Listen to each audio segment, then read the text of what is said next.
नमस्कार मित्रों, आप सभी का जियो टॉक्स हिंदी में स्वागत है। इस सप्ताह हम चर्चा करेंगे राजनीतिक शरण, जिसको अंग्रेज़ी में पॉलिटिकल असाइलम कहा जाता है, जो मुख्य रूप से जो राजनीतिक कार्यकर्ता या राजनीतिक नेता होते हैं, वो विषम परिस्थितियों में लेते हैं। क्योंकि जैसा भी हमारे पड़ोस में जो स्थितियां बन गई हैं, वहाँ के एक उच्च नेता जो हैं उनको भारत में पुनः राजनीतिक शरण लेनी पड़ रही है। ये बड़ा ही दुर्भाग्यपूर्ण है, परंतु चलें इसकी बारीकी को समझते हैं कि राजनीतिक शरण होती क्या है।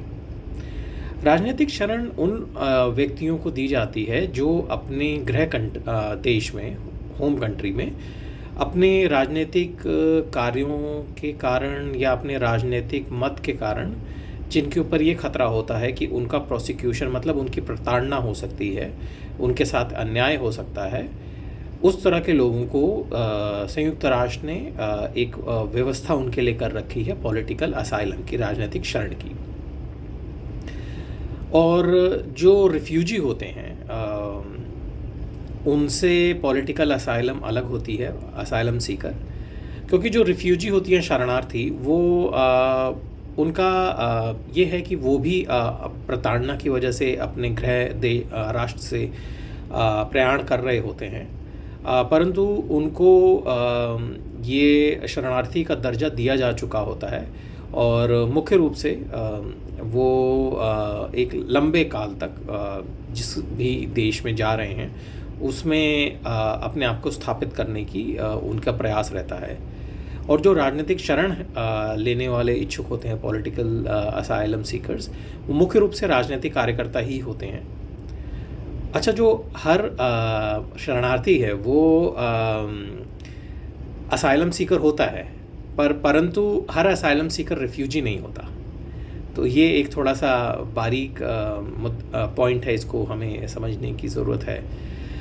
और हम लोग भी जो आज चर्चा कर रहे हैं वो पॉलिटिकल असाइलम जो राजनीतिक नेताओं को दिया जाता है ख़ास तौर पे, उसके बारे में करेंगे। तो ये शरणार्थी नहीं हैं, पॉलिटिकल असाइलम सीकर्स हैं। और मुख्य रूप से इस तरह के जो राजनीतिक नेता होते हैं जो शरण लेते हैं दूसरे देशों में, वो कभी भी उस देश की, मुख्य रूप से ज़्यादातर देखने में आया है, कभी भी नागरिकता नहीं लेते, क्योंकि उनका मत ये होता है या उनकी अप्रोच यही रहती है कि हमारी गृह देश में जब भी राजनीतिक माहौल हमारे अनुकूल होगा तो हम दोबारा से वापस जाएंगे और अपनी राजनीति को नई दिशा देंगे। तो इसीलिए मुख्य रूप से ये लोग कभी राजनीतिक राष्ट्रीयता दूसरे देश की नहीं लेते। और जो दूसरा देश है वो पॉलिटिकल असाइलम क्यों देता है, मतलब उनकी बात तो हम समझ गए कि जो व्यक्ति आपसे शरण मांग रहा है, राजनीतिक शरण, उसका तो अपना मत है, उसका तो उद्देश्य है कि वो अपने गृह देश में इस समय सुरक्षित महसूस नहीं कर रहा। लेकिन जो देश दे रहा है राजनीतिक शरण, वो क्यों देते हैं? उसके कई कारण हो सकते हैं कि वो जो नेता आपसे शरण मांग रहे हैं वो खुद जो हैं वो आपके मित्र रहे हों, साझेदार रहे हों, अलाई रहे हों, तो ये आपकी एक नैतिकता बन जाती है कि आप उनको शरण में उनकी सुरक्षा करें। दूसरा एक ये भी होता है कि जब आप भू राजनीति में, जियोपॉलिटिक्स में, वो एक तरह से आपको एक बड़ा विश्वसनीय सहायक के रूप में स्थापित करता है, एक क्रेडिबल अलाई। क्योंकि जैसे अगर आप अपने किसी अलाई को उसके बुरे समय में छोड़ देते हैं तो वो आपकी इमेज के लिए भी बहुत अच्छा नहीं है, क्योंकि आपको इस तरह से देखा जाएगा कि भाई जब भी बुरा समय है आप इन पे भरोसा नहीं कर सकते। तो जो देश हैं वो इस बात को ध्यान में देख के भी राजनीतिक शरण देते हैं।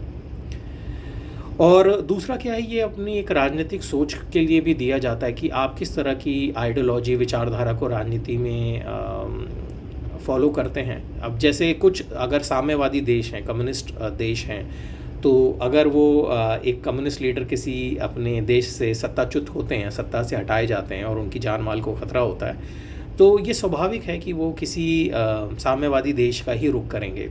इसी तरह से एक पूंजीवादी या प्रजातंत्र जो देश है, वहाँ पर एक डेमोक्रेटिक लीडर, प्रजातांत्रिक जो नेता हैं, वो शरण लेना पसंद करेंगे, क्योंकि वो आपकी पॉलिटिकल आइडियोलॉजी के साथ भी मैच करता है। और एक महत्वपूर्ण ये भी रहती है सोच कि भाई आज हम इनको शरण दे रहे हैं, इनके बुरे समय में हम इनके साथ रहे हैं, तो जब भी अगर ये सत्ता में आते हैं या इनकी राजनीतिक चीज़ें आगे बढ़ती हैं अपने देश में, दोबारा से मुख्य धारा राजनीति में आते हैं, मेन स्ट्रीम पॉलिटिक्स में, तो ये हमारे हितों की रक्षा करेंगे। ये एक सोच रहती है, जो स्वाभाविक भी है। ये अगर आपको कोई शरण दे रहा है तो वो आपसे कम से कम ये अपेक्षा तो रखेगा कि भाई हमारे हितों का आप जब भी समर्थ हों तो आप उसकी रक्षा ज़रूर करें। और अभी जैसे हम देख रहे हैं कि भारत जो है वो शरण दे रहा है बांग्लादेश की इस समय की जो प्रधानमंत्री, भूतपूर्व प्रधानमंत्री थी उनको। पर ये कोई नई बात नहीं है। भारत ने हमेशा से अपनी विचारधारा से जुड़े हुए नेताओं को, या जो हमारे मित्र देश रहे हैं उनके नेताओं को शरण दी है गाए बगाए हमेशा। जी, तो हाँ, मैं यही कह रहा था कि ये जो भारत ने हमेशा, अगर आप भारत का इतिहास देखें, स्वतंत्र भारत का, तो हमने शुरू से राजनीतिक शरण जो हमारे मित्र रहे हैं उनको दी है। इसमें सबसे प्रमुख नाम श्री दलाई लामा जी का लिया जाता है, जो भारत में भी काफ़ी सम्मानित हैं, पूजनीय हैं। 1959 में 1959 में उनको भारत ने शरण दी थी। और क्योंकि वहाँ पे जब चीनी साम्यवादी कम्युनिस्ट पार्टी ने तिब्बत पे आक्रमण करके तिब्बत को हस्तगत किया था, तो दलाई लामा जो थे वो भारत आए थे और उनको राजनीतिक शरण दी गई थी। तो इससे चीन काफ़ी नाराज़ भी हुआ था भारत से, परंतु भारत ने इसको अपना एक रिस्पॉन्सिबिलिटी की तरह समझ के कि ये हमारी एक ऑब्लिगेशन है कि हम इनकी रक्षा करें, भारत ने ये किया था, जो काफ़ी सराहा भी जाता है। और भी देखें तो शेख हसीना ही जो हैं, पहले भी जब इनके पिता और इनके परिवार का नरसंहार हुआ था 1964-75 में, तो वो भी उनको भारत में शरण मिली थी। वो 1975 से 81 तक, 1975 से 81 तक दिल्ली में रहीं, उनको राजनीतिक शरण दी गई थी। और भी इसमें बड़े इस तरह के उदाहरण हैं, जैसे मालदीव के जो पहले राष्ट्रपति थे मोहम्मद नाशीद, उन्होंने 2013 में भारतीय उच्चायुक्त माले में जो है हाई कमीशन, वहाँ पे शरण ली थी। ये आप सोच सकते हैं कि भाई वो था तो उच्चायुक्त माले में ही, तो हम भारत में कैसे शरण ली गई? क्योंकि जो उच्चायुक्त होते हैं, हाई कमीशन या एम्बेसीज़ होती हैं हमारी, वो भारत का ही टेरिटरी, राज्य मानी जाती हैं। तो अगर आप किसी एम्बेसी में शरण ले रहे हैं तो वो उस राष्ट्र में ही शरण लेने के बराबर, मतलब समान के तरह होता है। और अफ़गानिस्तान के कई जो नेता रहे हैं उनको भारत में शरण मिली है। जैसे डॉक्टर अब्दुल्ला जो पहले वहाँ पे मुख्य कार्यकारी अधिकारी थे, CEO अफ़गानिस्तान में, वो भारत में लंबे समय तक रहे। हामिद करज़ई जो राष्ट्रपति थे अफ़गानिस्तान के, वो भारत में रहे, उनका परिवार आज भी शायद भारत में है। और डॉक्टर नजीबुल्ला जो राष्ट्रपति थे अफ़गानिस्तान के और कम्युनिस्ट पार्टी से थे, वो खुद तो भारत में उन्होंने शरण नहीं, परंतु उनके परिवार को राजनीतिक शरण, उनकी जो पुत्री हैं मुस्का नजीबुल्ला, वो आज भी भारत में ही रहती हैं। उनकी सारी शिक्षा दीक्षा भारत में ही हुई। डॉक्टर नजीबुल्ला को भारत इच्छुक था कि राजनीतिक शरण दी जाए, क्योंकि वो भी सोवियत यूनियन के काफ़ी करीब थे और उस समय भारत भी विचारधारा या एक तरह से सोवियत यूनियन का अलाई था, और उनसे डॉक्टर नजीब से भी भारत की मित्रता थी।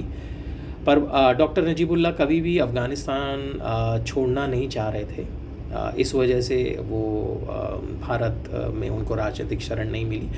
परंतु भारत सरकार ये काफ़ी इच्छुक थी कि अगर वो मांगेंगे तो हम उनको ये ज़रूर मुहैया कराएंगे। और अभी हाल फिलहाल में भी 2011 में तिब्बत के करमापा लामा, जो करमापा सेक्ट है, क्योंकि 3 प्रमुख लामा तिब्बतियन बुद्धिज़्म में माने जाते हैं, दलाई लामा, करमापा लामा और पंचन लामा।